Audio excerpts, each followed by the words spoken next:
This episode of the Boss Rush Podcast is brought to you by, well, you. If you want to support the Boss Rush Network and our family of podcasts, head on over to our Patreon at patreon.com/BossRushNetwork. Thanks for your continued support.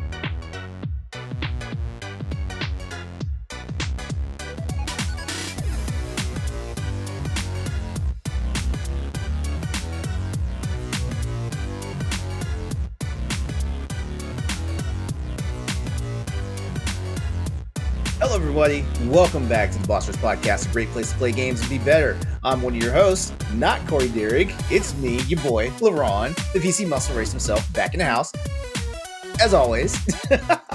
And of course, I've got the one, the only, the Matformer herself, Stephanie Klimov, back in the house. What's up, Steph? Hey, how come I'm wearing a sleeveless tee and you're not? Hey, cause it's called inverted day. Like this time the ladies are doing it, not the gentlemen. And you're Corey, and I'm gonna be LeRon. What's poppin'? I'm actually wearing the black shirt, just like Corey would most nights. All right, what's good? Not much. Just happy to be here and not working instead. And I finished a game today. I'm excited to talk about it later. Oh, awesome! I'm happy you're here. I am, because I don't know. People heard that Corey wasn't on the show, so I guess everybody decided, okay, whatever. When LeRon's running the show, we're not coming. No, this also, is good. And you have an exciting. Sorry to cut you off, but you have an exciting topic. Oh, thanks. See, this is the good stuff that happens when Corey's not here. So everybody, make sure to tune in more often. Also, back in the house of tonight is the man himself, PK Power, Pat Klein. What's up, dude? Hello. So I guess if you're Corey and Stephanie is LeRon, that makes me Steph. So I'm the pretty one. That's right. You're very pretty. Pat those lashes for me, Pat. Yeah. See, some of the stuff you guys miss when you only listen to the audio-only version of the podcast. You better make sure to come over to the YouTube channel and check it out from time to time. You never know what you'll see. You always won't know what you miss.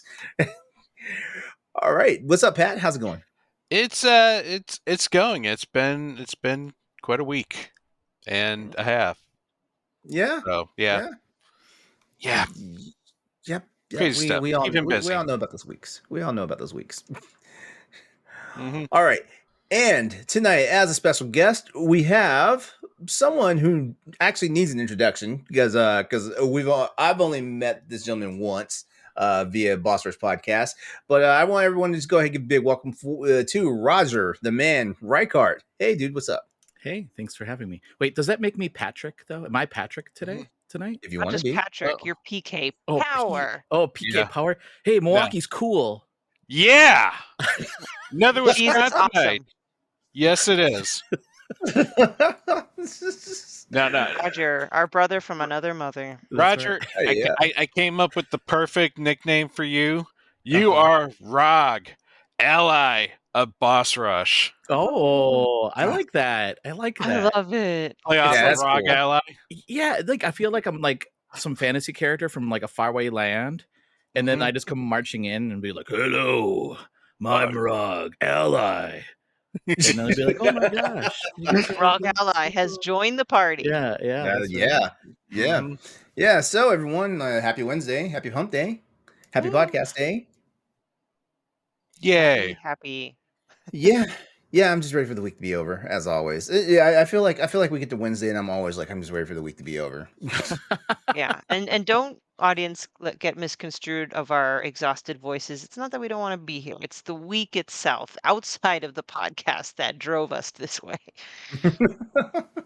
Yeah. So Roger, take a moment, like tell us in the audience like who you are, what you're about, and all that good stuff that you feel like you need us to know. Sure. Well, first of all, thanks for having me on the show. I appreciate it. My name is Roger. I also have a podcast, the Gamerheads podcast. We've been podcasting since 2016, and I do reviews and podcasts. I met you all at PAX. Actually, I met Steph first, which was very funny through a funny email. Yes. Somebody sent out an email, mass blasted everybody an email, and then everybody on there was like, well, why don't we just all get to know each other? And then Steph said, I'm from Boston. And I said, cool, I've never been to Boston. Where should I go to eat and such? So anyway, long story. Anyway, so that's how I met you all. Well, it's And not just that, Mhm. but I was like, oh, just some random person wanted a restaurant recommendation. And then lo and oh yeah, behold, our first day in the media room, you sat at the yeah, table. that's right. I was That's like, right. no way, Mhm. dude. Yeah, that's so funny. I was just sitting there and then I was like, are you Steph from the email that I sent? So yeah, that was really fun. So yeah, so I do, I do podcasting, I do interviews. In fact, when I don't know when this episode launches or releases, but I just interviewed Zalavir Nelson Jr. talking about the game Life Eater, which I'll talk about a little bit later today. But that was a really fun interview. So if you get a chance, you should go to gamerheadspodcast.com and give that a listen. That should release on Friday, the 7th and of June. Yeah, so that's me. Nice. Cool. Yeah, that will be out by the time this podcast comes out. Oh, should I mention I'm also from Wisconsin? Should I mention that? Of course. Yeah, so I'm also from Wisconsin. I'm actual north, but not real north, but I'm north of Patrick, so. Yep. But not in the All right. north. Well, another Wisconsin. know. That means. Oh, go ahead, Pat. In Go ahead. Wisconsin, north is anything north of you. So Yeah, that's technically true. You are in the north of me. That's true. So. But my wife is from Minocqua, so she would tell me, Ooh. this is not north. This is not up north. Up north for her is like, way up in Ironwood in Michigan and such, so. Yep. Place where it's just trees. That's right. Nothing else. Well, Pat, I hate to break it to you, but you're no longer special because we have another Wisconsinite on the show. So you're no longer special. You know what? I will share that Wisconsinite spotlight with Rog. Ally of Boss Rush. Mm-hmm. Hailer of Wisconsin. Speaking of, if you want to be an ally of Boss Rush, you can go ahead and support the Boss Rush podcast and the Boss Rush Network through our Patreon. Joining Patreon at any tiers you like, that's right for you, and that's as such. It earns you such perks as early ad-free access to this, as well as other podcasts, exclusive access to the Spotlight interview access threads, as well as voting rights on the Video Game Book Club, and much more. So start off by heading to patreon.com/Boss Rush Network, and then checking out, making sure you do all that stuff, get right, figure out the right tier for you, and become a member of the team. Technically speaking, listeners, you should do that because these folks do a really good job. So, so support indie game journalism, and yeah, these folks do a good job, and I've seen them in action at PAX, so I've seen what they do, and they're good people too. So. Hell yeah. And also, want to see more of us in action, go check out our TikTok page. Like there's stuff always popping up, especially there's still highlights from PAX that are showing up like, weeks later and stuff like that. So check it out. But as always, your listenership and your viewership is always enough for us. So if you're watching the video right now on YouTube, you can hit that subscribe button and leave us a thumbs up and or a comment. Like we'd like it both if you want to, but comments good enough for us and a thumbs up. If you're listening to the podcast services such as Apple's Podcast or Spotify, consider leaving us a 5-star review, a 5-star rating, and a review. There we go. I'll get it right one of these days. You can also check out our merch on TeePublic with over 50 designs to rep your favorite shows and much more. As always, you can check out all of our content, reviews, articles, and more over at bossrush.net. All right. There we go. We got all the pleasantries out the way now, so now I can talk shop. Nice. All right, so let's go ahead and get started with what we've been playing. And Roger, since you are the man of the hour, we're going to go ahead and let you start first. Well, thank you. So the first game I'll mention, it is closed now, but I did get into the 33 Immortals closed beta. Ooh. And that game is very fun. So if you don't know what this game is, it's like think Hades, except with 33 people, and you're in hell, or an afterlife of some sort, but it seems like hell, and you are trying to rebel against the gods that put you there, and you go around and you have 33 people in the level. Then there's I think they're called torment chambers. Totally sounds like hell, not heaven. Yeah, right. That's on brand. That's on brand. Yeah. So those open up. So like what you do is you go around, and only 6 people can go into these chambers at one time, and then you have to do so many of these chambers to unlock like the end part of that level. So if you didn't get into the torture chamber or whatever it's called, then you just have to go around and fight monsters and collect loot and such. But then if everybody is able to ascend, as they call it, you can ascend and fight the boss. And I will say, I made it to the boss several times. I never beat the boss, even with 33 people. Like, we just all got slaughtered. Wow. It's really hard. It was really difficult. So, but it's cool. You get a little cat. You can unlock cats. You can unlock different cosmetics. So, like, I don't know. I'm all about the cat, unlocking a cat. But it's a cool game. There's 3 different weapons. So, it's a bow and a sword and some throwing knives.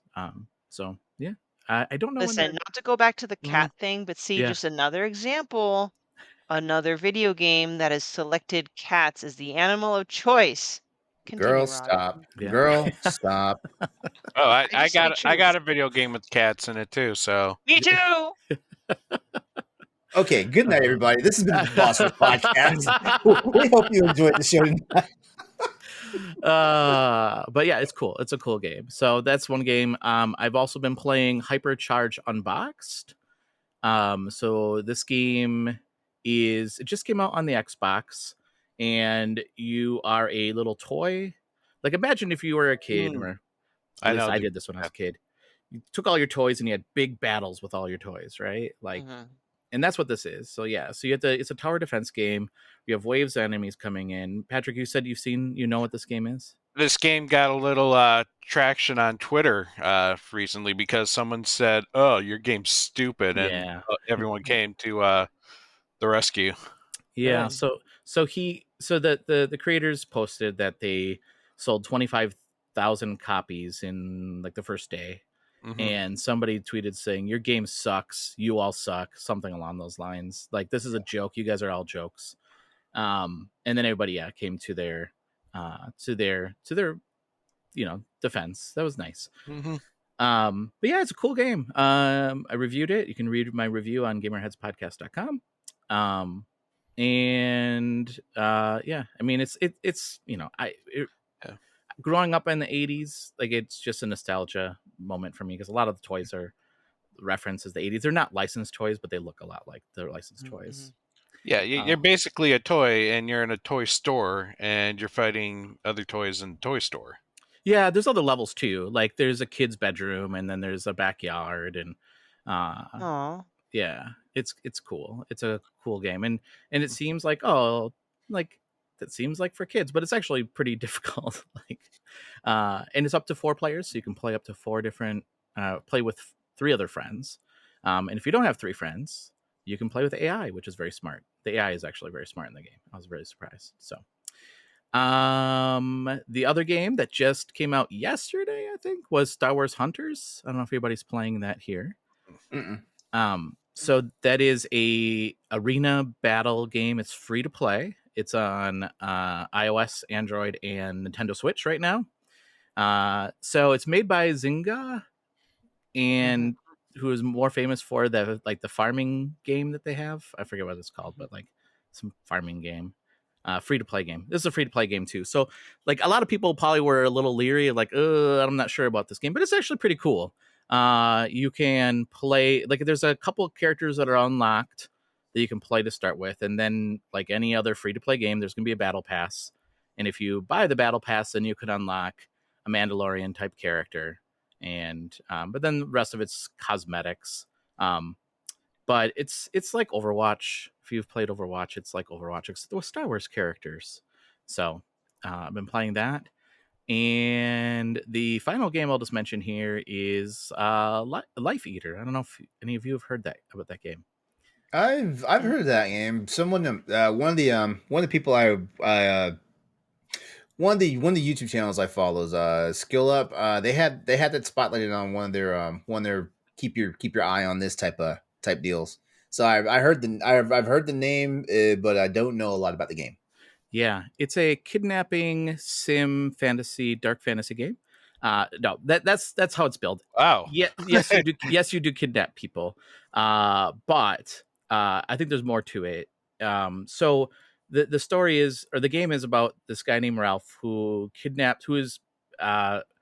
who answers to a dark lord, and this dark lord tells Ralph that if you don't do my bidding, I will destroy the world and kill everybody. So you have to do my bidding by kidnapping people and sacrificing them. So you have to spy on them, and stalk them. And to do so, it's like a timeline on a video, like here, like we're looking at the Zencaster, right? So it's like a timeline, and you pick different things you want to do in that timeline. Like you might try to, I don't know, like take out the garbage and spy on him when he's taking out the garbage, or the person that you're stalking, or you might try to cut the power supply to their house. And if you're not caught, like all the different things, if they catch you, then if they catch you too many times, then you fail.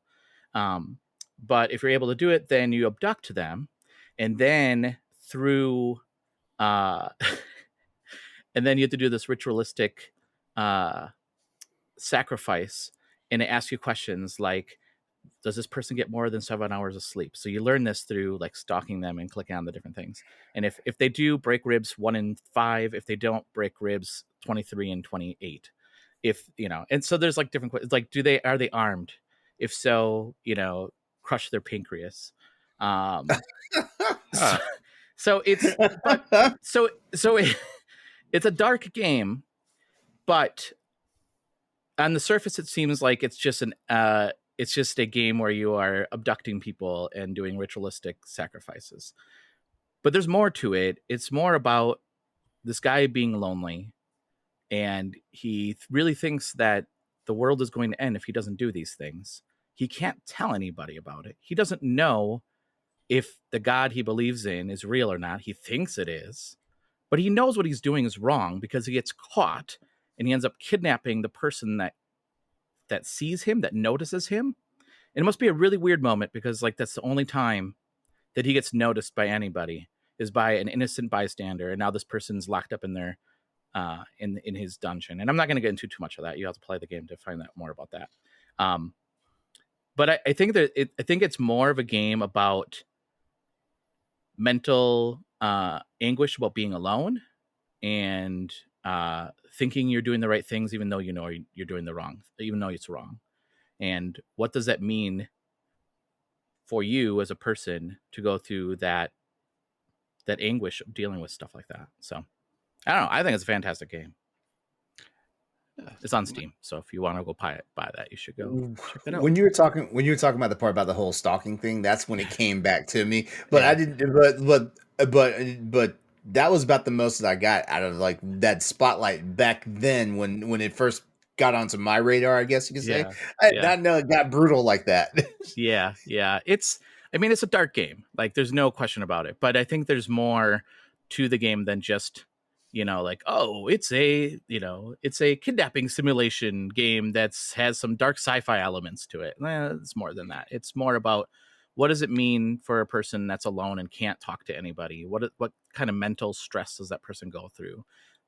What's the mental stress that they go through, thinking that this is their destiny, but they don't want to do it, but they have to do it? Like, I don't know.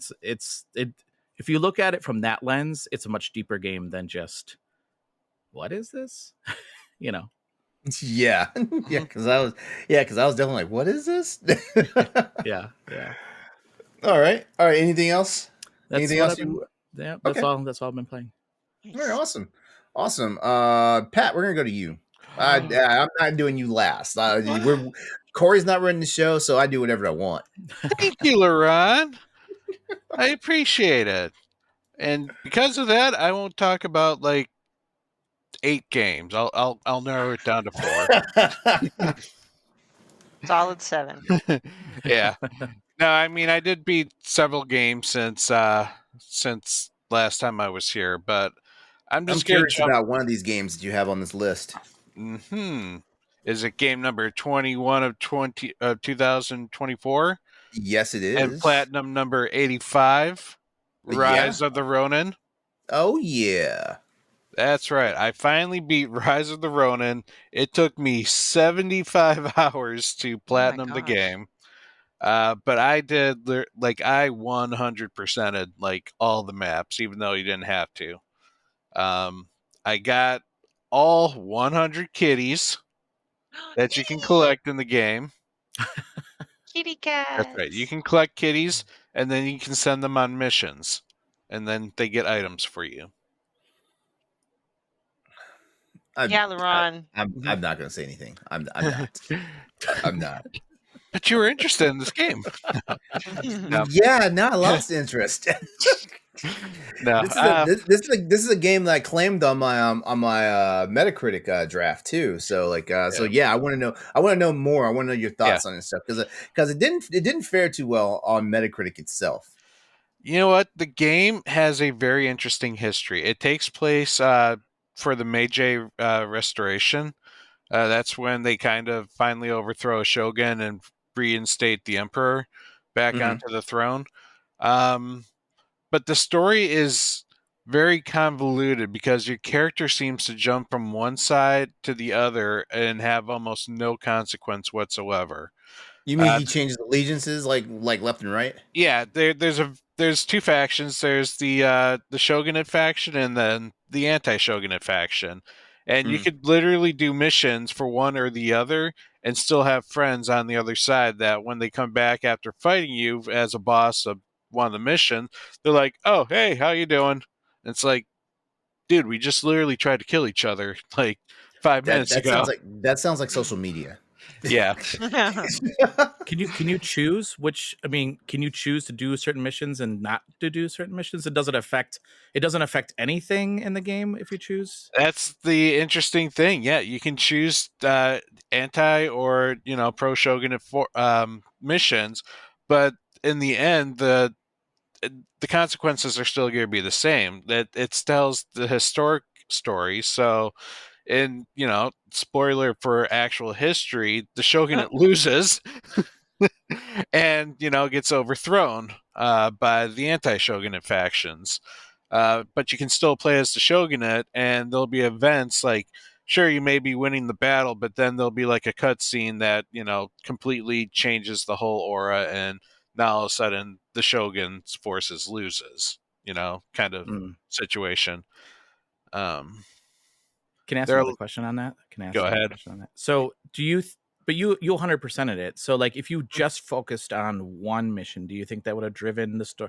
I know the end result would be the same, but do you think the storylines would have changed at all, or is it really railroaded?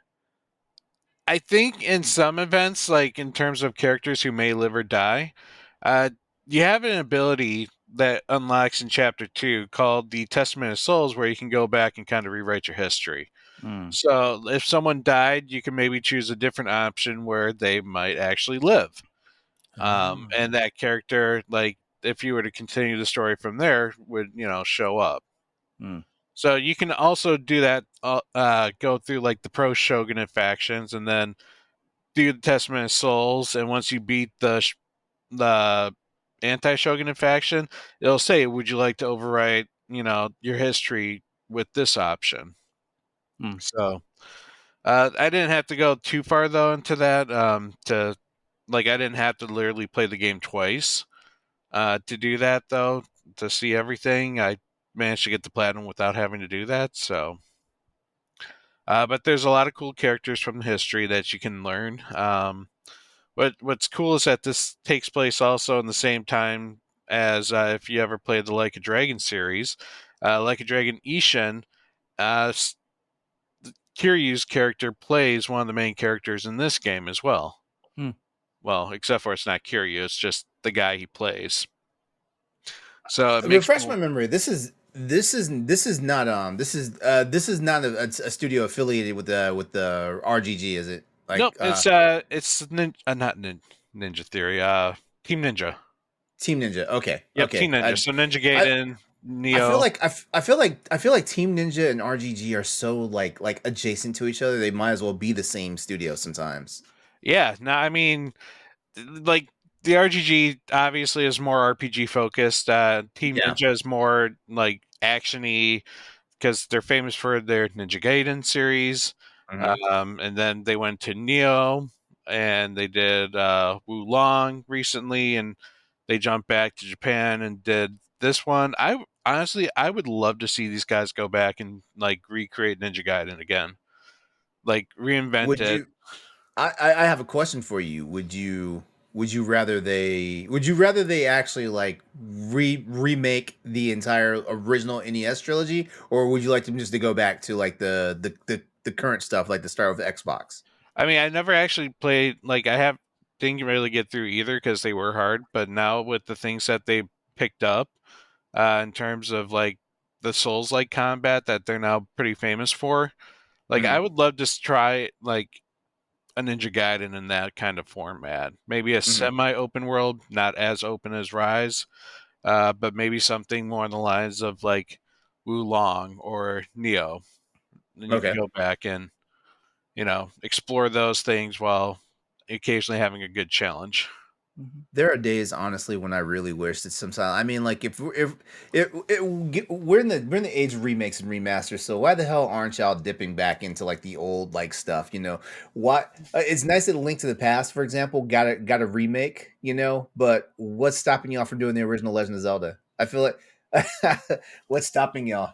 Like well, I mean, Metroid Zero Mission is the remake of Metroid, so Mhm. fine. But where the hell's my Super Metroid remake?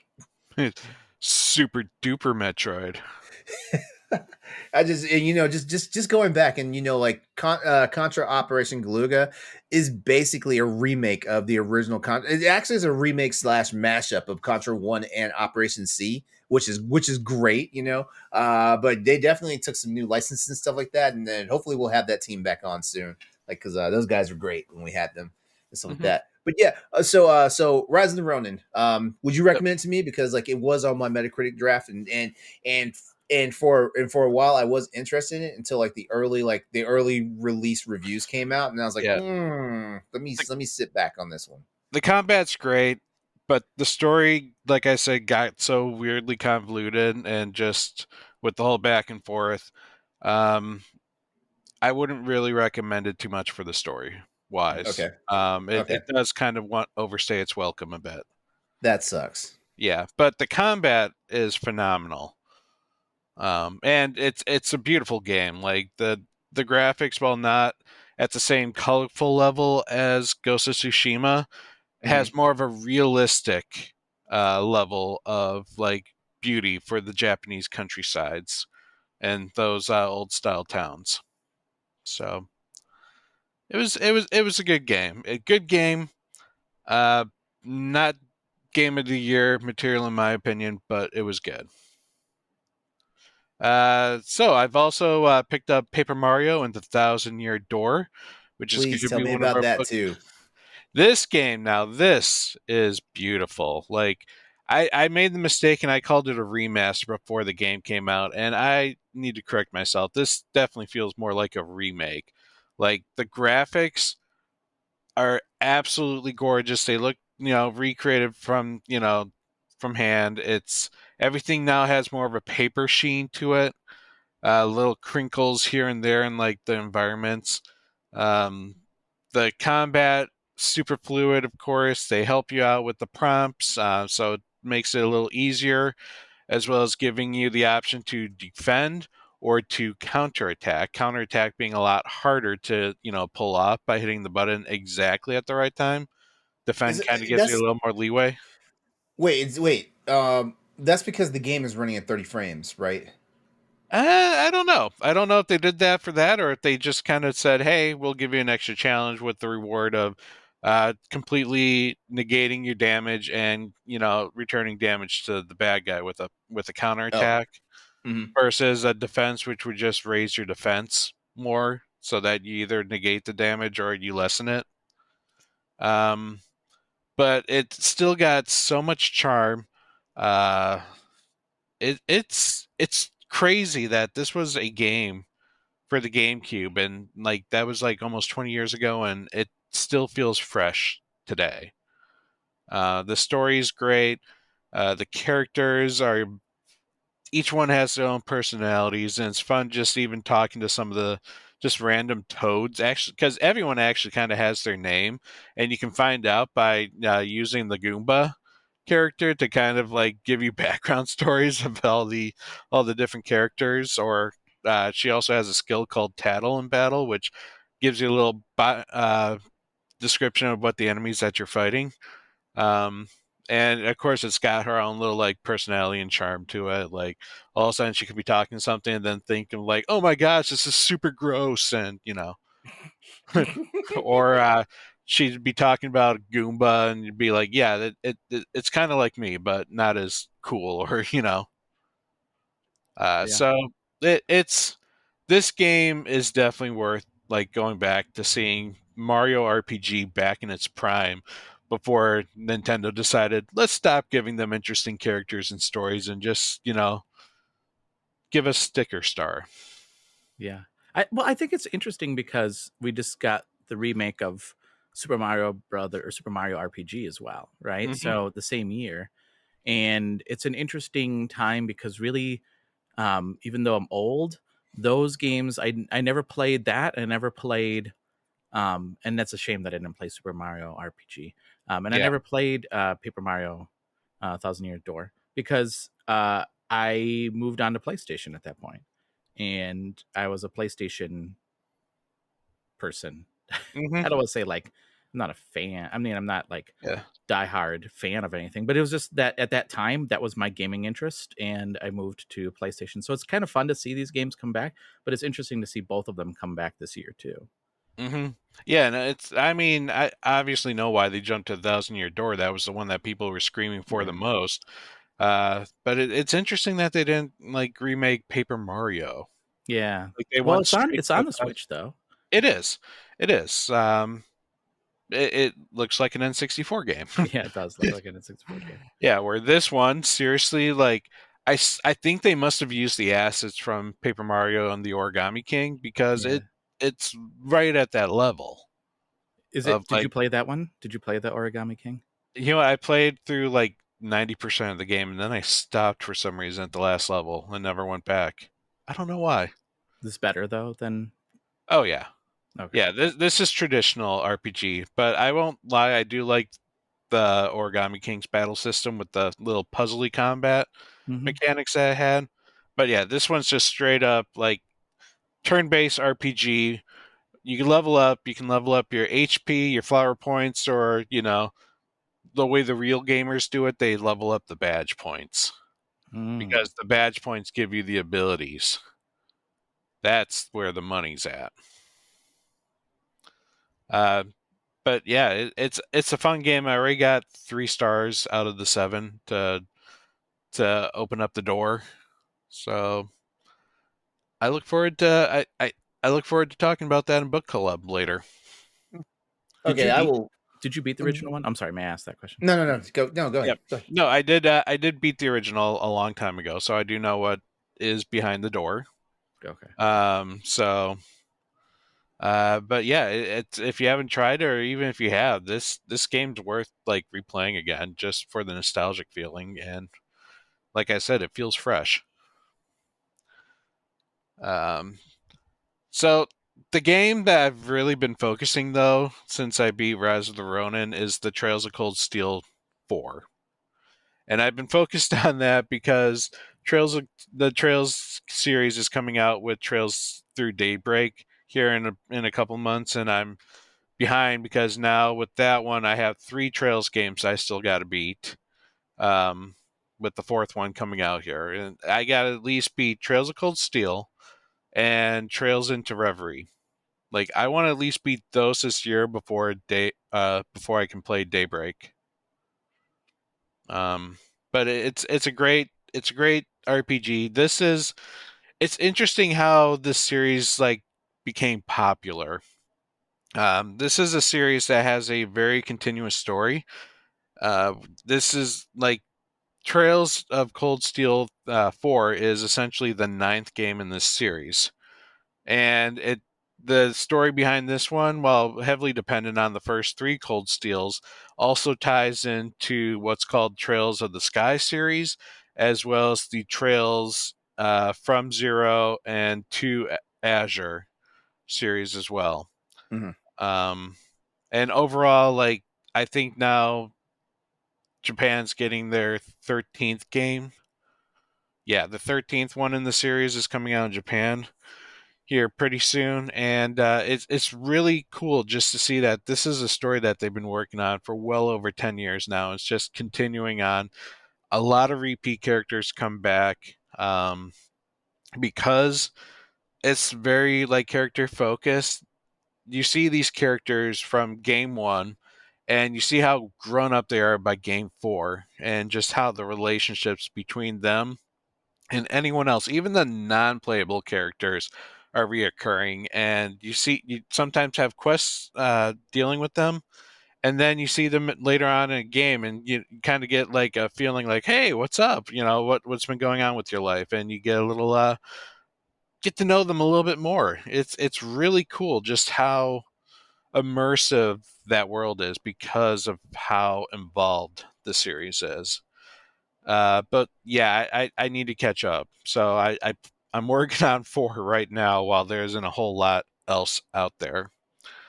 But it's great. It's great.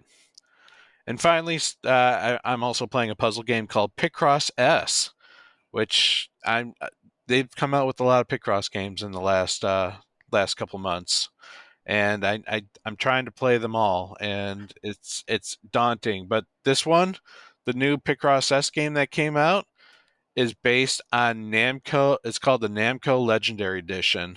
So that means all your Picross puzzles are Namco themed. So you got Pac-Man, you got like Xerxes, you got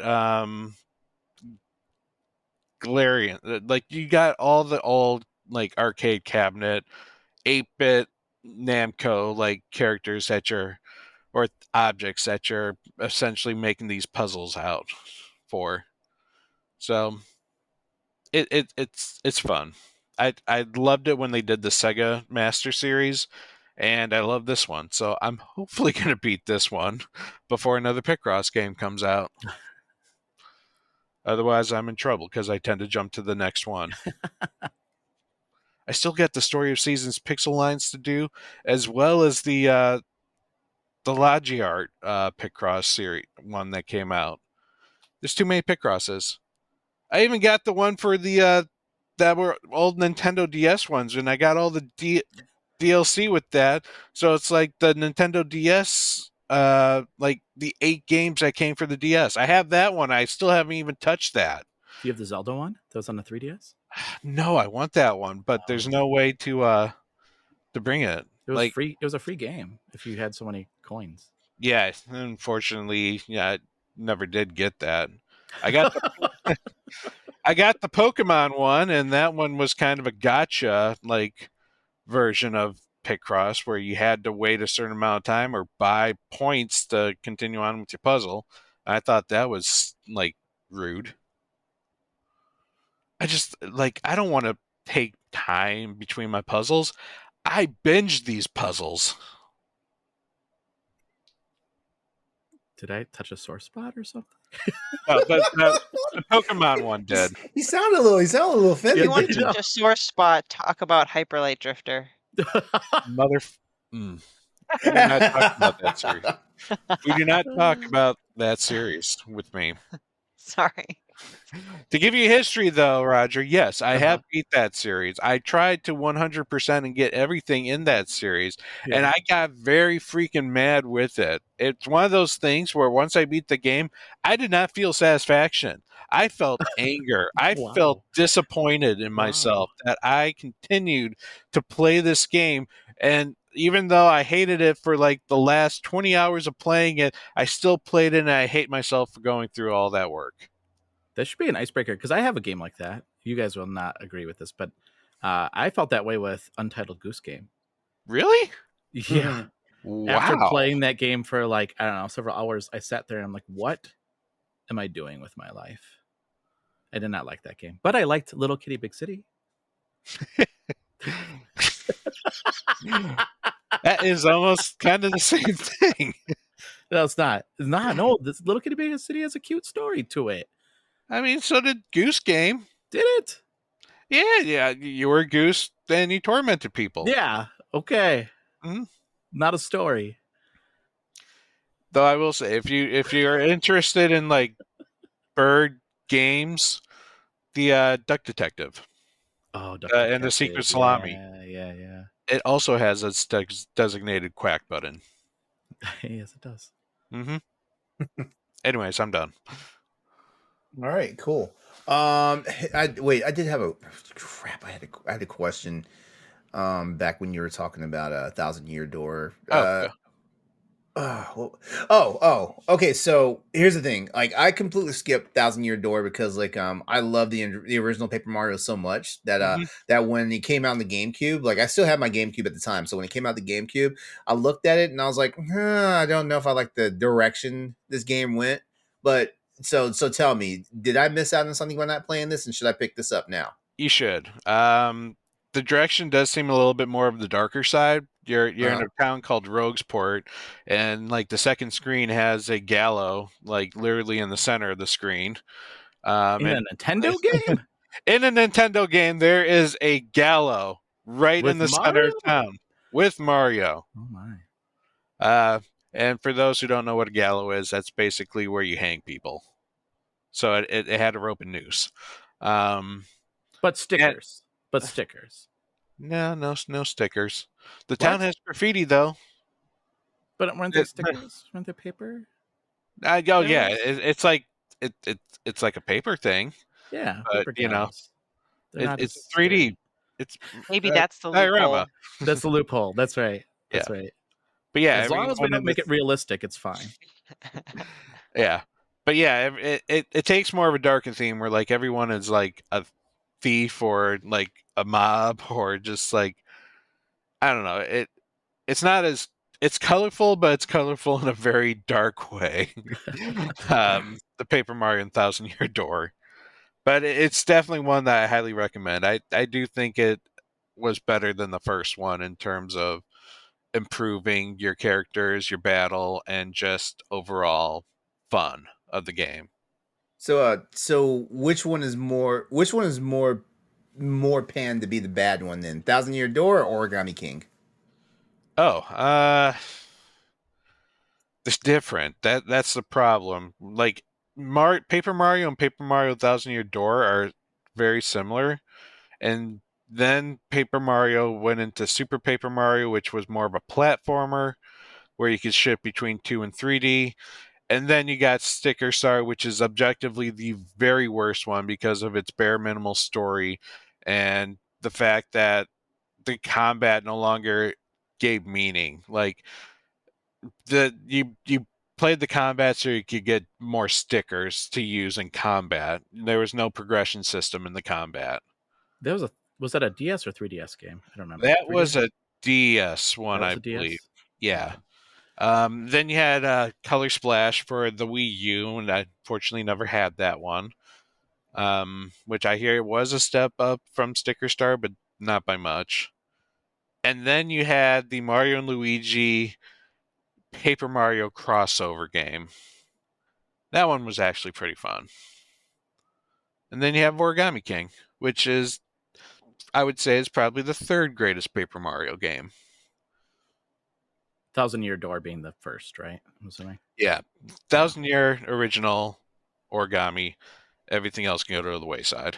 Wait. So Thousand Year No, sorry. Door. Super Paper Mario was good. We can. Is that on Super Wii? Paper You said, or- Mario's Super Paper Mario was a Wii one. Was a Wii game, and that one I would put third. Then Origami King.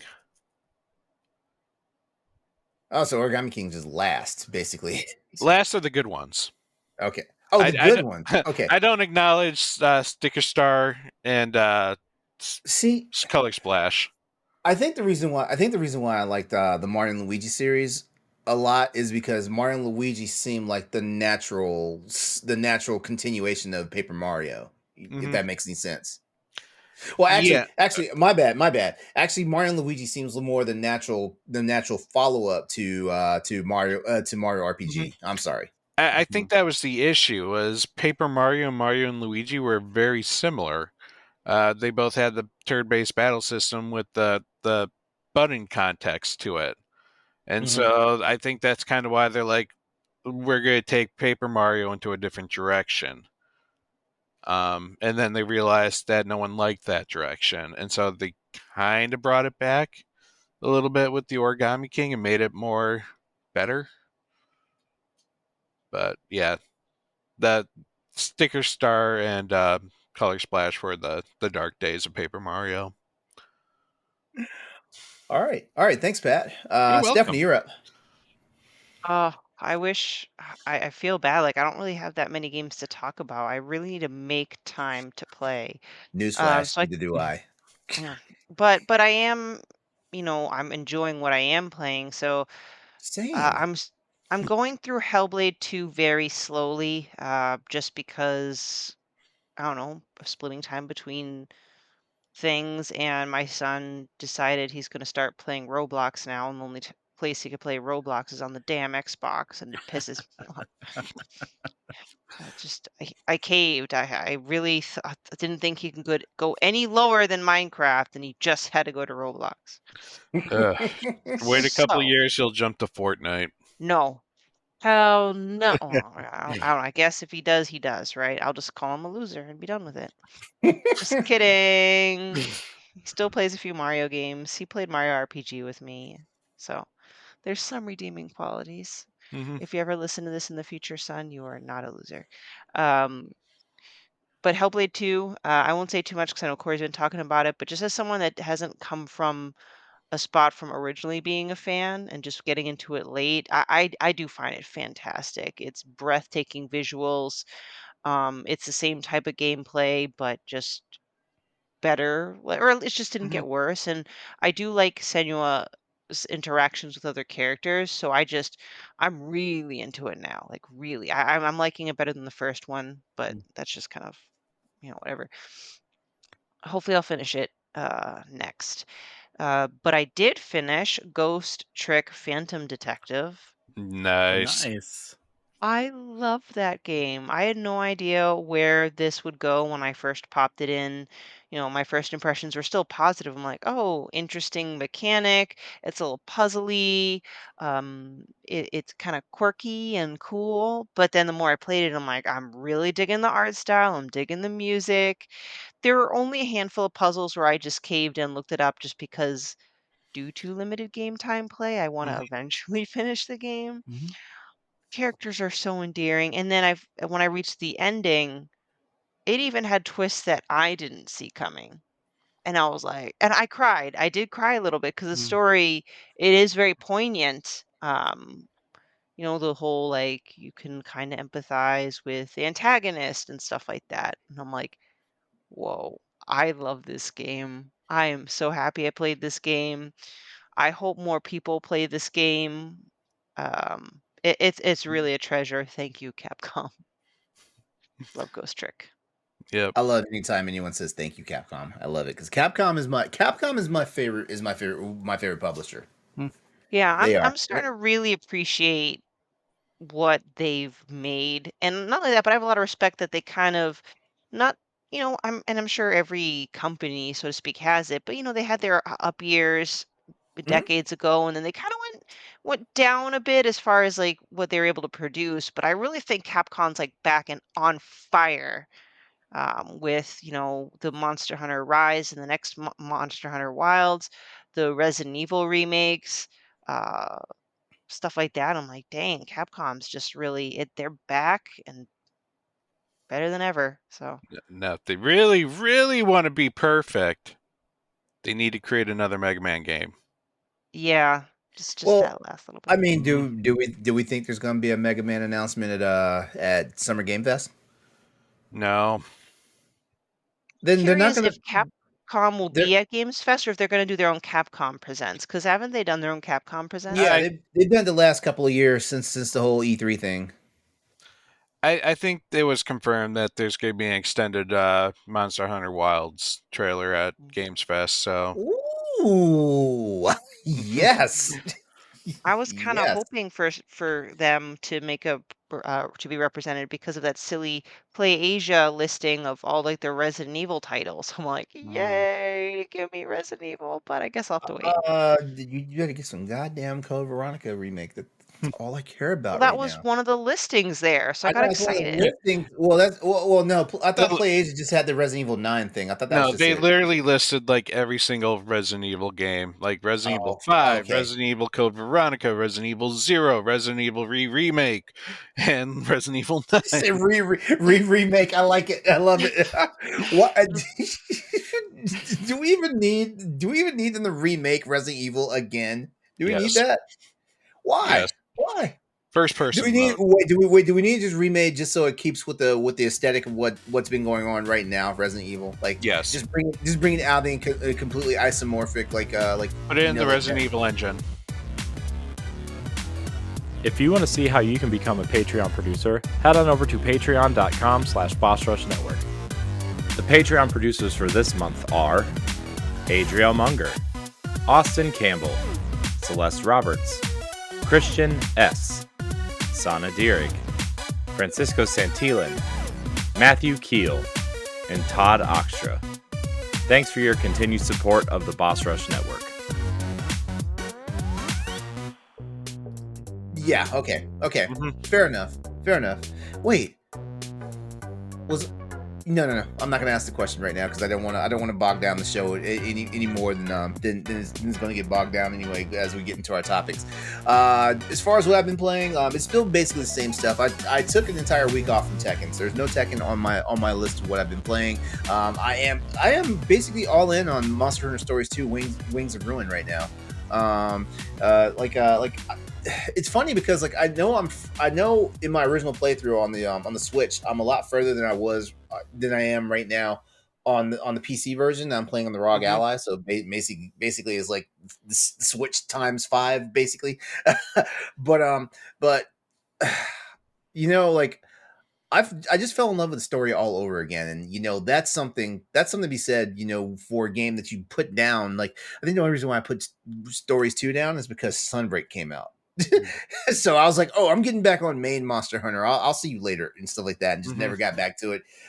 So falling in love with the story once again, and it's just fun, and I'm doing the OCD thing. Like I'm trying to get every unique monster that I hatch every unique monster that I can at the certain point that I'm at. So like I fought the Royal Monoblos 4 times now and cannot seem to capture an egg from this sucker, and I'm starting to get mad because the Royal Monoblos is one of the first royal monsters you meet very early in the game, and if you do not know what you're doing, you're going to get clapped. Mm. And yeah, I remember like when I was playing on my first run through on the Switch. Yeah, I got clapped a few times trying to fight it. So I was like, okay, screw it. I'll come back when I get a better weapon. I know what I'm doing now. So I've actually been fighting it. I fought him 4 times now, and I cannot get the sucker to run back to his den so I can steal an egg. Well, I'm getting I mad. know not every monster in that game has an egg, so Yeah, but you can't. I did look at the wiki. You can get a monoblos that is egg. one. Okay, Yeah, cool. all the royal monsters you can get one. Yeah, Nice. so I know it's there, and I just want it because remember last week you were out last week. Yep. Last week I was talking about like my current run through of it, and I was a little mad because like this Switch version, there was an exploit that you could do if you played the demo. If you played the demo version, because like the demo carries your save file over. There was an exploit where you can get an Anjanath early in the game. Mm. Yeah, and not just an Anjanath with a pretty good freaking grid. Gene grid. Yeah. Yeah. So I was a little mad that I couldn't recreate that again because it's nice having an actual red monster that's worth a damn, in the early stages of the game and stuff like that. So I think that's kind of why I'm on this tear of getting this monoblos. If it wasn't because it's a red monster, it's a power type monster and stuff like that, and also it burrows. It's because you can either get Basarios at this point, which I'm all right with, or you can get a Monoblos. And I know I'm being a Monster Hunter nerd here because I love all these unique monsters and stuff anyway. But yeah. And I forgot how much Naviru pisses me off. It's not so much because I love the Palicos in Monster Hunter, but this guy, my God, like he's a palico that doesn't realize he's a palico. And I'm like, dude, you're a cat. Shut up. Like, like he's a let me ride my cat. monster. He's a cat that loves donuts. Yeah, that's something he and I have in common. Mhm. So I mean, he gets a place at the table for that. But I'm like, just shut up, man. I'm like, is the reason why we're not talking is because he talks? Yes. Yeah. So did spend a little bit of time in Ghost of Tsushima Director's Cut, but I think I'm on this tear of Monster Hunter Stories 2 right now because Monster Hunter Stories is getting ready to come. I think Monster Hunter Stories will be out next week. And I'm like, I'm gonna rebuy the game. I'm so glad they're just re-releasing it $30. I'm happy for. Is it $30 or is it 40? It's cheap. I think it. It's cheap. I don't remember. In this day and age, it's cheap. You can get both of them for $60, and so I Yeah. thought the idea was, I think by getting the bundle, you're saving $10. Okay. Yeah. So yeah, I'm rebuying Monster Hunter Stories, because I mean, like a game like this, if you have a ROG Ally, a Steam Deck, a Legion Go, an MSI Claw, Shutter. It should be in your library of games to play. Especially if you have a portable PC, it should be in your library of games to play, and I recommend it. And actually, Ghost of Tsushima Director's Cut plays very freaking nice on a handheld, on a PC handheld. So you should be getting that too. And guess what? It's not $70 freaking dollars like I'm pretty sure God of War Ragnarok is going to be when the price officially announces for that. By the way, did you guys catch the State of Play last week? You guys caught that? Yeah. Yeah, Was it a good one or was it not a good one? I thought liked it. I thought it was good.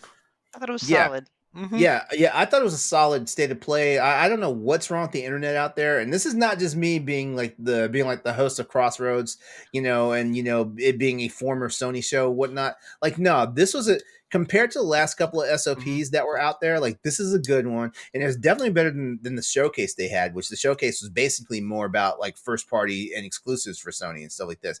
This was actually a really good State of Play, and everybody's gonna be like, well, this was because he saw Monster Hunter in there. Like, yeah, Monster Hunter was in there, and yeah, of course I'm gonna get excited and stuff like that. But a lot of the other stuff they showed off was pretty amazing. Even Concord, which is basically Destiny and Overwatch's love child. I actually like that, but the Marvel game, I think that's gonna be the one.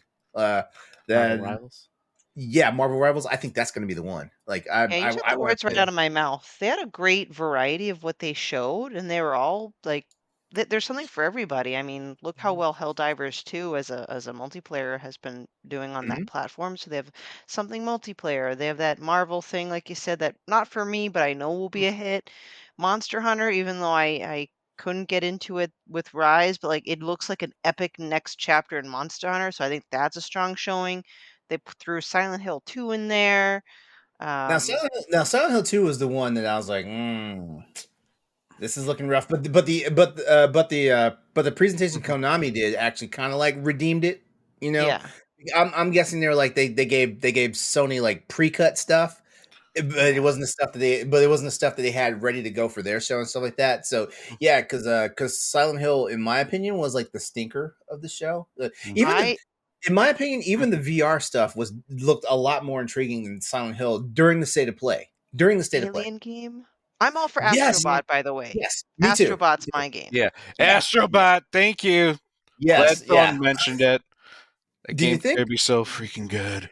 Do you think they're going to introduce that at a $40 price tag, or do you think it's going to be like I've heard 60. 60?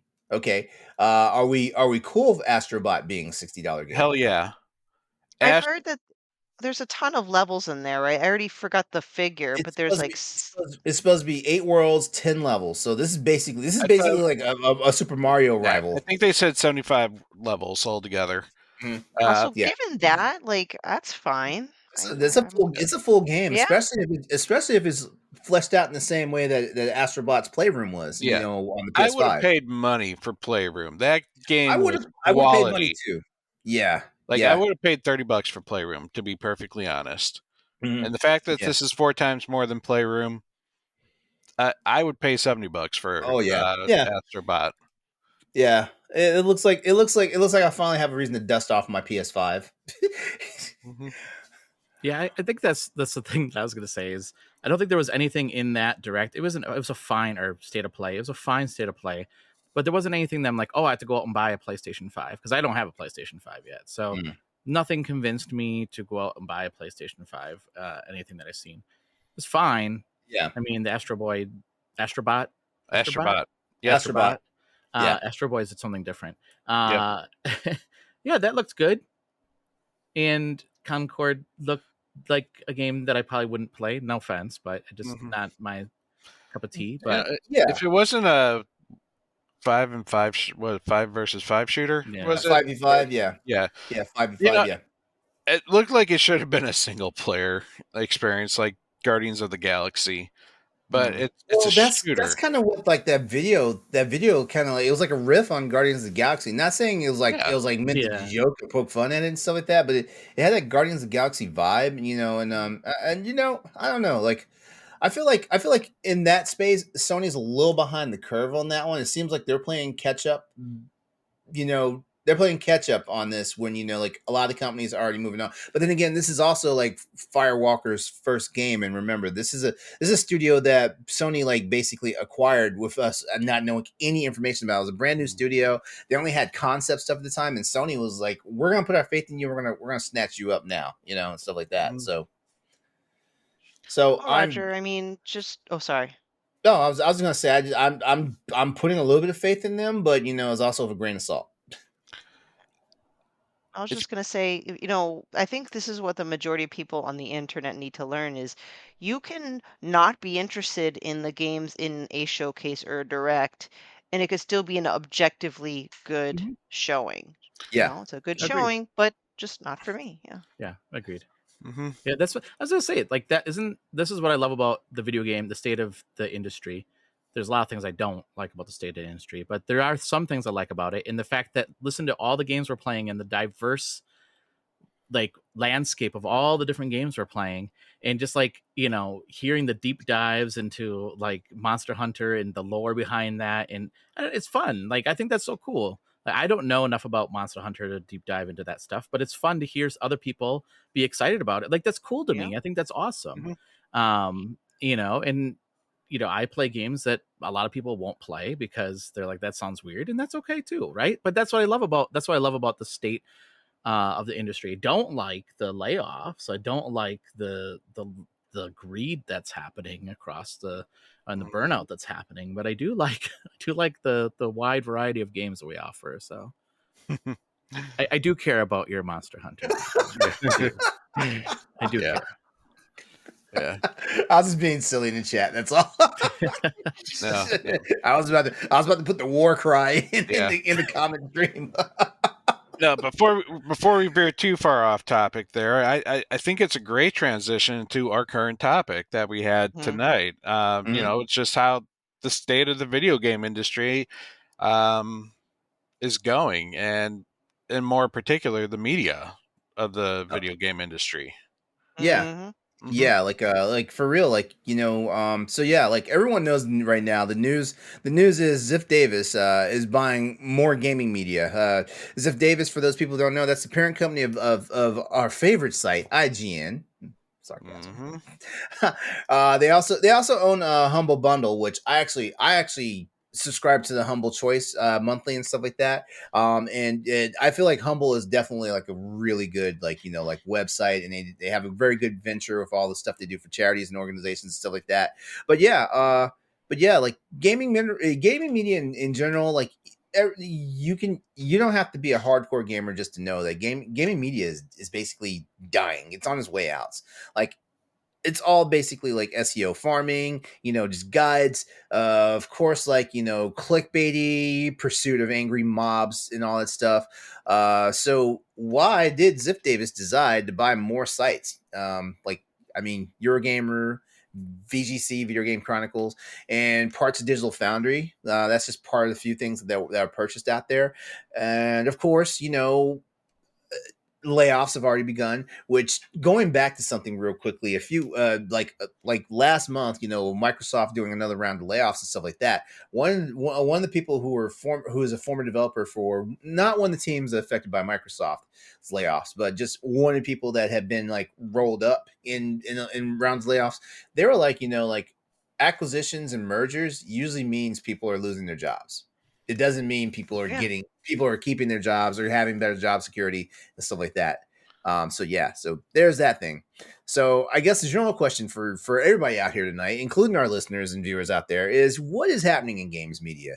Like, is real gaming journalism dead? And I was the one that kind of like brought this topic up to my peers here at the Boss Rush podcast, because for every one article that actually spread real news, gave out good information, there was 7 others out there that was like basically just nuts. Like it was a lot of it can be in the realm of like false reporting, false advertising. A lot of it was also misconstrued as, I'm tired of rumors. I really am. I'm tired of. I'm especially tired of rumors that are designed to get people to their websites. Stephanie, I know you're burning up. You have something you want to say. I just figured this would definitely be a topic that I would probably be better raising my hand instead of interrupting. My first thought is, and being kind of a more of a newbie in the game media industry, being a copy editor for the website, is they're finally catching up to what mainstream media has done, like mainstream journalism, which I haven't paid attention to in decades because it's mostly garbage. A lot of news outlets, like just general news outlets, have become just full of SEO farming and clickbait. And I also think I'm seeing consolidation as well, because every time I'm Googling something and I click on a website, I forgot like Hollywood Reporter or something, but then it would be under MSN. So I'm thinking I just feel like that's been going on in your mainstream journalism for a very, very long time.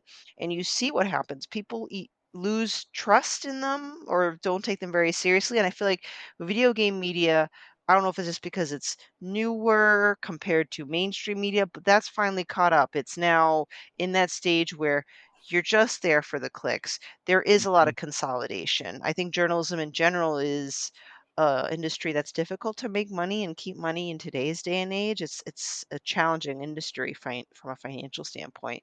So I think that's my initial thoughts, just how I'm comparing it to mainstream news sites that I don't care about anymore, and that's what Mhm. I'm seeing currently with video games. Yeah. You hit a good Why go. report the news when you can get more people by making the news? But that's just it though. Like if you're gonna make the news, like make it something that people want to read. You know what I mean? Oh, that's Make it. what they're doing. Their negativity, unfortunately, is one of the best ways to get people to read, or not even read, but to click for comments. Is your fish the best way to engage is to do it negatively, and I'm not saying that that's what we should be doing. That's the low hanging fruit of media, Mhm. is to clickbait and to say this sucks, and you suck for it, so that way you get angry people who won't even read anything other than the headline to jump in and be like, well, I think you suck too, and then they bring other people that do that, and it just becomes an all-out war, and now you're famous because you created some headline that chances are 75% of the people didn't even read. They just got raged by the headline. Yeah. Kind of like what you posted just recently, or was it one of you two It posted was it? Like it was Kotaku. Stephanie. Yeah, Was it yeah. Kotaku?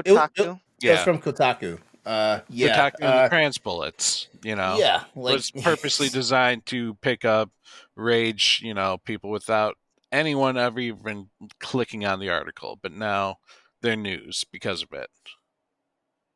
what was Well, there was one, like I thought I had it in our text chain, but we talk so much in our text chain that that stuff gets lost real fast. Like if it's not, if it wasn't in there 5 minutes ago, like it's gone. Shoot, I can't remember what it was. Oh well. The what kind of really pisses me off though is like sometimes like there's just no care for consistency, if that makes any sense. Like it's the honestly it's the headlines that gets on my nerves sometimes, because I've seen some stuff that's just absolutely bad. So yeah, Roger, you got the floor. What do you want to say? What do you think about this? So I think a couple of things. I have a lot of thoughts. Like, I think the first thing I want to do is separate like the corporate side and the reporting side of things, right? So like there is no question that there is this drive to like drive people to your website, and there is this whole probably push to do that, right? That's there, and I don't, and I suspect that that's not the side of things that folks that work in media like to do, right? Um, I Heck, I sure as want hell people. hope not. But I want people to go to my website. I want people to read my stuff. I want, but but it's like it's not the stuff that people like to do. But I also want to like highlight that, you know, I just want to make sure that we're not painting like a big picture here. Because like Rebecca Valentine, for instance, is a fantastic investigative journalist, and she works for IGN, and she is really, really good at what she does, right? There are journalists at all these places that are really, really good. I want to separate the corporate greed of like buying up all these companies and the Ziff Davis side of things and the journalist side of things, because I think that's a distinction there. But I do think that there is this push for getting people to the website and getting the clicks. So I'll give an example of where this actually happened to Gamerheads, where I had a guest on on the show, and the guest misspoke. The guest was, well, they didn't misspeak. It was taken out of context, or taken wrong. The guest worked at a PlayStation studio, and the question came up of what is one game that people would like to come back, and he mentioned a game that no longer exists, but it was a Sony studio, and since he worked for a Sony studio, and he said, I heard rumors, and he just heard it from the internet. It wasn't like he heard it from the studio he worked at. All of a sudden, everybody started picking up. Like, for whatever reason, Reddit picked it up, and then Comic Book News and Screen Rant and Push Square all ran with the story, linking back Wow. to Gamerheads. I went out there and I took the episode. I cut it all out. I cut everything that he said about that and cut it out. But they were still linking to it because and even after I cut it out, they were still linking to it because it was the whole look, like it was almost like I don't want to say gotcha, but it was a gotcha moment, right? So yes, it does happen. I'm not saying it doesn't, but I also want to also highlight that there are really good journalists at all these sites that are doing really, really good work.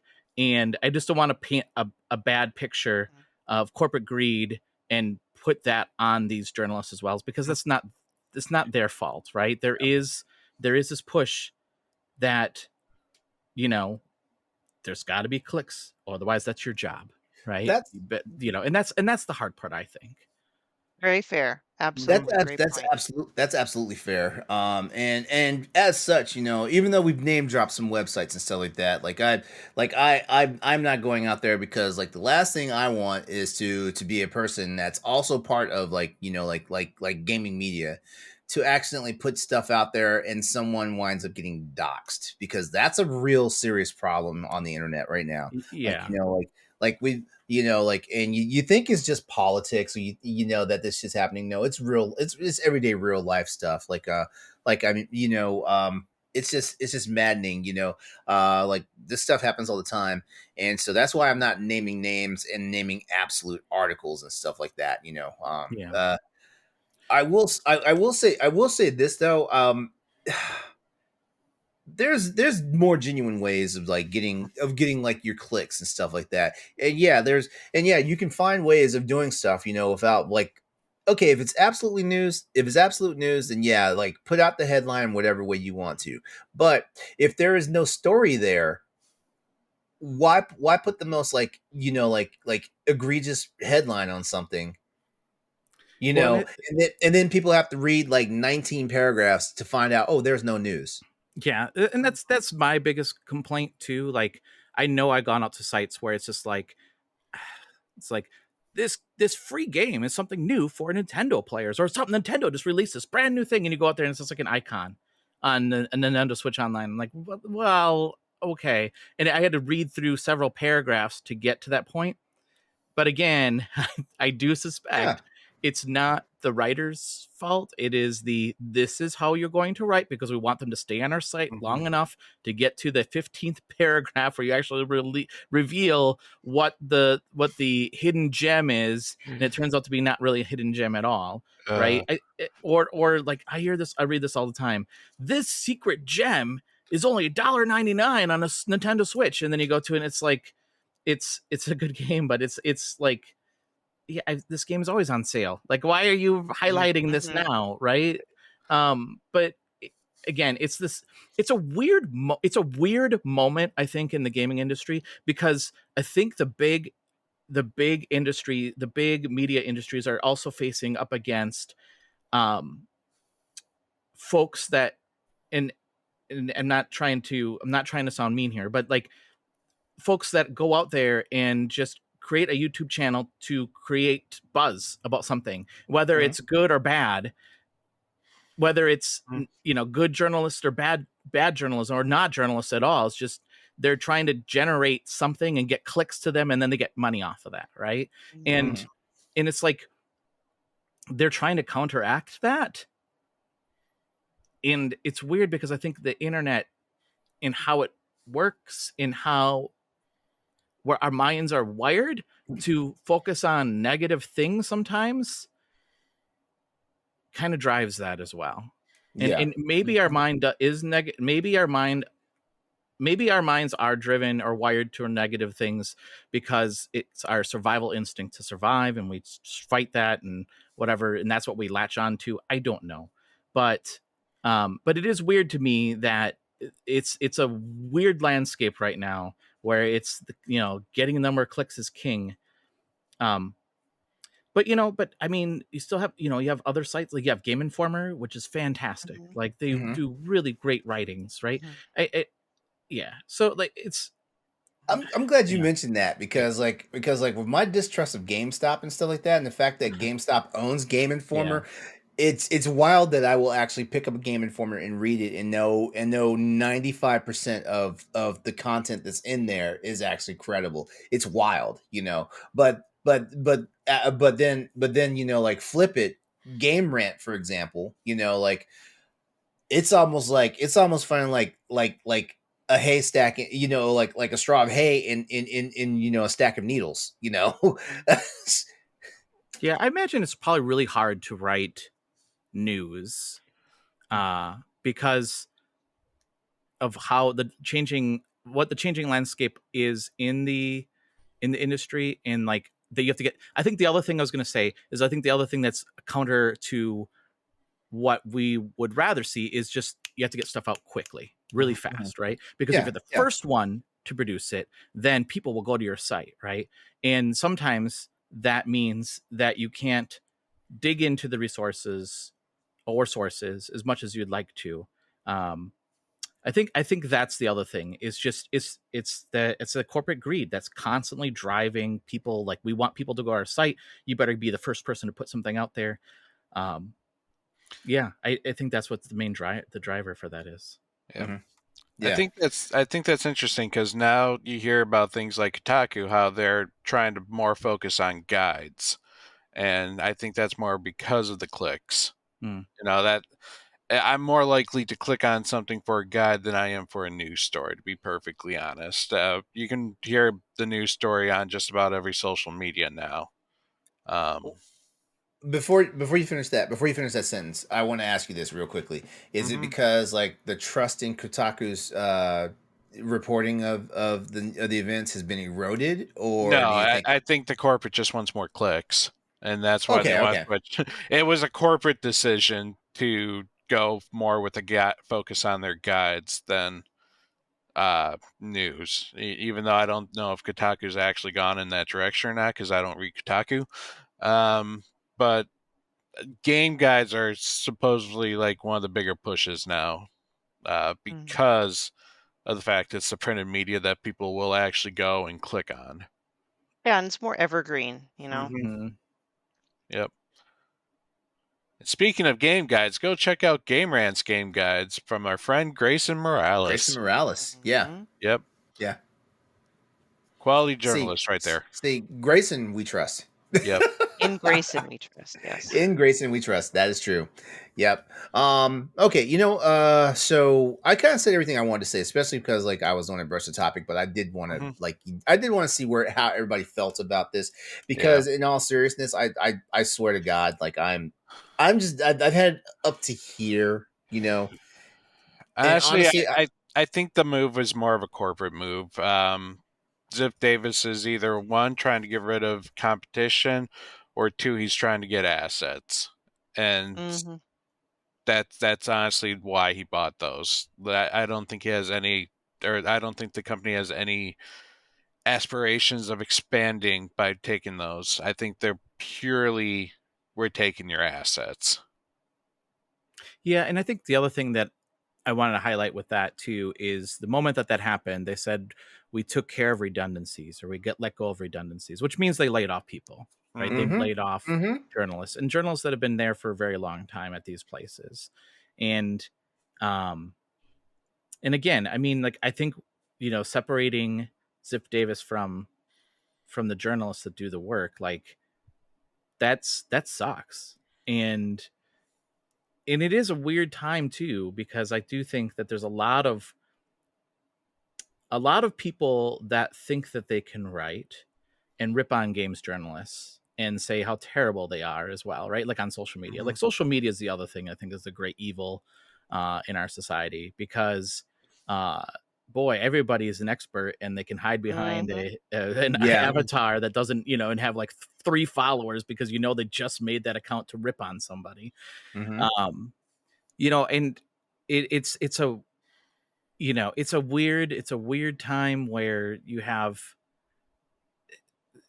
this just visceral hatred towards people in the game industry, and I don't get it. Like, it's weird. It's again, separate the greed from the people that do the work. Like, I can separate what Ziff Davis did and the people that work for IGN. And like, I know that when that happened, a lot of people are like, oh, like, hey, you journalists, you said this is a bad thing, because no, they had nothing to do with that. They didn't go out and say, hey, let's buy these other sites. It's just a weird time. Times they are changing. Mhm. There was one reason why this fueled my whole thing. Did you guys catch the Neil Druckmann thing that Sony put on Yeah. PS This is Blog? why you need games journalism, though. This is why you need Yeah, it. like when the man himself has to get on his own social media and apologize for the fact that he was misquoted by his own company PR, and they put an entire article up there on their website, and then Sony had to eventually to take it down and actually issue their own apology for it and stuff like that. We have a problem. Yeah. But again, there's the corporate, right? The corporate driven, because they were trying to make a statement, try to get something out there. I don't know. It was about AI, and he was misquoted about how AI is being used in games, and it was weird. It was a weird moment. Yeah, for real. Yeah. All right. We're not gonna beat this horse too much longer. All right. So if you guys want to engage with us and interact with us, please head over to our Discord. Hit us up in our various chat circles. Will that be on Twitter? I refuse to call it X. But guys, it now supports porn because they couldn't get rid of it, so they embraced it. Yeah. I Is it look going to be called Triple X now? triple. Oh, That's hell. probably that's probably what Musk was going for in the Yeah, first place. probably. He was That's probably probably like, if what I he was. change this to X. No, my theory is he couldn't get rid of the porn bots. So rather than make it look like a failure, he's like, you know what? I support the porn. But I thought he was this genius though. Like, shouldn't he have invented something that would automatically remove all the bots?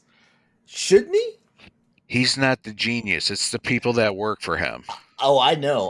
Like everything I said was pure sarcasm because like I just want to make sure everyone else knows that he is not the genius. He is just a person who whipped the geniuses to do their job. it pisses me off when I think about this guy because like he was in Iron Man. Like he was in that movie, and then he got a soundbite in the second episode of Star Trek Discovery, the very second like they name dropped him, and I'm like, man, like fast forward like 7 years later, and now I would now how come no one has digitally corrected that out of you know hey we can retroactively go back and like digitally alter stuff, like it's almost like it never existed. Yeah. Why has no one done that yet? Because I mean, like, yeah. Not worth it.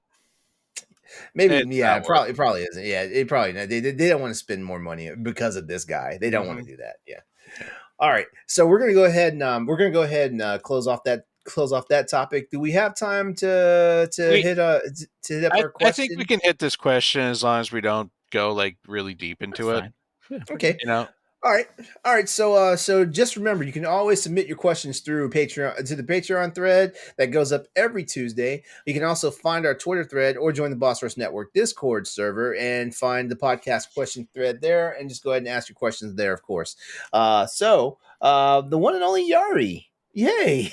Mhm. They've been hitting us with some of the best questions here, and it doesn't stop tonight because their question is, "What's your favorite depiction of queerness in video games?"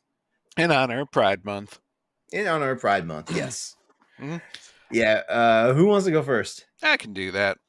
Go for it. So for me, it's a very easy one. There is a character in Dragon Quest XI that, while they don't express his or their sexuality, he hints pretty heavily that he's gay, and that is Sylvando from Dragon Quest XI. Hmm. But Hmm. he's like, it's interesting because usually the Japanese portrays their stereotypes very like negatively, but Sylvando comes off as a very positive influence in the team. Like when disaster hits the world, he's the one that's like, I have to spread cheer. You know, he's very flamboyant, very open. He calls everyone darlings and sweeties, and he's especially more fond of the male characters in your party. But he's they don't like make it a joke. Like he's a very supportive character and like a very valuable member of the team, even though he comes off as flamboyant. It's I think it's actually a very honest portrayal from people that don't necessarily represent gays very well. Okay. For me, and let me say a disclaimer in case people interpret this the wrong way. I'm bisexual, so I consider myself part of the community. My favorite representations are those that I feel A are a bit more genuine, and B, because the whole point for me with the LGBTQ plus community is we're just like everybody else. Just treat us like normal people, like, because I don't know. And I have a big distrust for media and big companies because sometimes I feel that when they put queer characters in a movie or a game, sometimes it can feel shoehorned or just kind of what's it, patronizing. It could be misinterpreted, but I hate that more. So I just kind of like ones that are reflected that just feels a bit more natural. Like my favorite is May from A Night in the Woods. She is, I believe, or they are pansexual.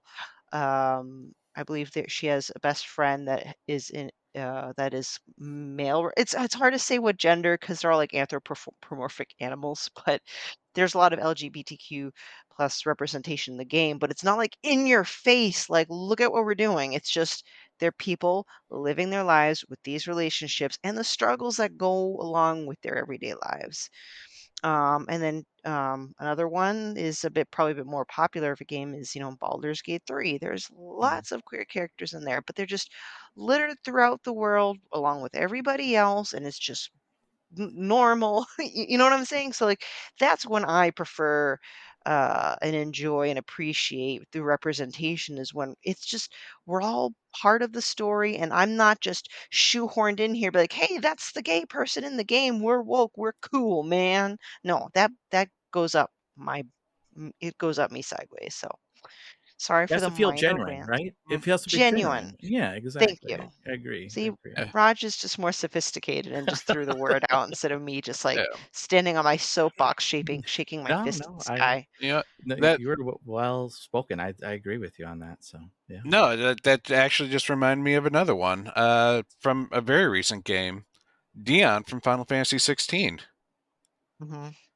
He was a gay character, but his gayness, didn't stop him from being an awesome leader. And it was just so subtle too. Like you saw the tender relationships between him and his boyfriend, but that didn't define That him as wasn't a why he was character. there. Yeah.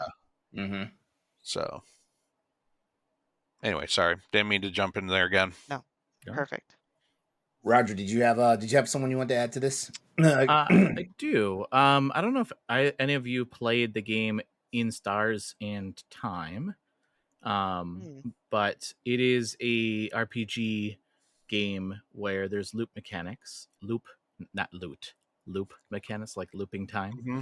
and loot mechanics is something different. But anyway, there's two characters in there. There's Sifrin and then there's Isabeau, and while Sifrin goes by he, they, or he, them, Isabeau is a guy, and they have like Isabeau has feelings for Sifrin, and but like you said, Steph, it feels genuine. It doesn't feel like forced. Like in the moments, it's such a cool game because this whole group has worked together for a very long time, for like I think a year and a half, 2 years. But you're just getting to the point where they're at the end of their journey and they're going to fight this big monster together. And Isabeau shows affection towards Sifrin and like says the things that he needs to say before they go fight this big battle. It's such a wonderful moment, and I love it. And yeah, it's the genuine piece of it, right? Just and like honestly, like it got me teary eyed when I was playing it because it just felt so real. So, but yeah. Okay. All right. Okay. So I'm doing I'm going to do a throwback on this one. Okay. So it because like it was one of these ones like this character's been around since 1989. And like Is it there's Birdo? been I was gonna say Birdo. Birdo? no, not Birdo. Oh, Not Birdo. that's what I was thinking No. too. Birdo? No, an actual illustrated human being for this one. But if anyone's ever played Final Fight, the character Poison. Now there's been a lot of debate to the point where even the original creator for this character like came out and it was kind of shocking news to me because I want to say when Poison character reappeared in Street Fighter 4, that's when like the debate really came up about whether or not she was trans. And so like doing a little bit of history and research and stuff like that, you come to find out that in the original Japanese depiction for Poison is just basically a female thug that's part of the Mad Gear gang and stuff like that. But because of how Nintendo was back in the 80s and stuff like that, it was a little bad form to be beating up on women and stuff like that. Even though we had the Lindas in Double Dragon, I don't get it. Yeah, but anyway, so Nintendo's They had whips. They were dominatrix. It worked. They like getting beat up. Yeah. Yeah, so when the North American like translation for Final Fight came out and stuff like that, like it was first explained that Poison was a male cross dresser. It was even the term called new half, which basically means like a trans person, stuff like that. But later, Yosuda, he came out and said basically the way he feels about the character is as far as like Japan, like it's a cis woman, but for North America, he considers her a trans woman.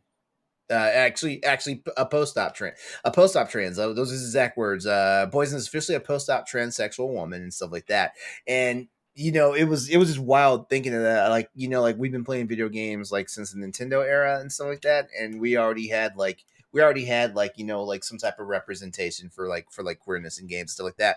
And I mean, if you play Poison in like any of the various games that she's been featured in, that's a tough broad. She can hold her own and stuff like that, and I mean, she's sexualized as far as like her depictions and her drawings and stuff like that. And some of the stuff she does, like the way she sticks her ass out when she's fighting you and stuff like that, like, hey, it's all there for you. So, like, hey, like, so this is why I always say, like, like I feel like sometimes it's really weird when people get like sexually aroused off of illustrations and stuff like that, because you never know what's going on behind that illustration sometimes. So you might want to be careful. You might want to check your fetish. Yep. Any final thoughts?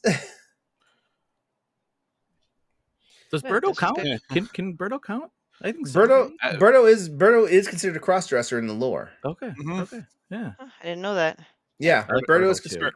Birdo's a man that thinks it's a woman. Yeah. Yep. They identifies as a woman. Not thinks, identifies. I just always thought Birdo was just like a freaky looking Dinosaur that spat eggs from its snout. Yeah. But has a thing That's- for Yoshi, right? Doesn't Birdo have a thing for Yoshi? Oh gosh, we do not want to go into Yoshi lore. Okay. Yeah, please no. All right, well, we're gonna go ahead and wrap things up. So I would just want to first of all say thank you to everyone that's been watching or listening to to this episode of Boss Rush Podcast. Roger, thank you. And once again, just real quick, like plug everybody where they can find you at and stuff like that.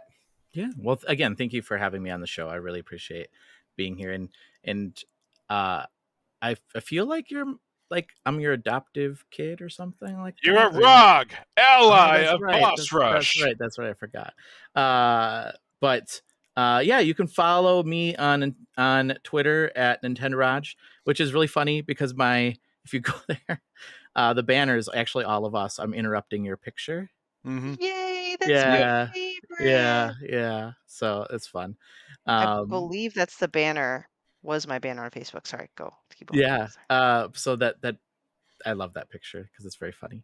So you can follow us there. You could also go to our website at gamerheadspodcast.com or to our YouTube channel as well, as we have YouTube channel where all of our episodes are posted there too.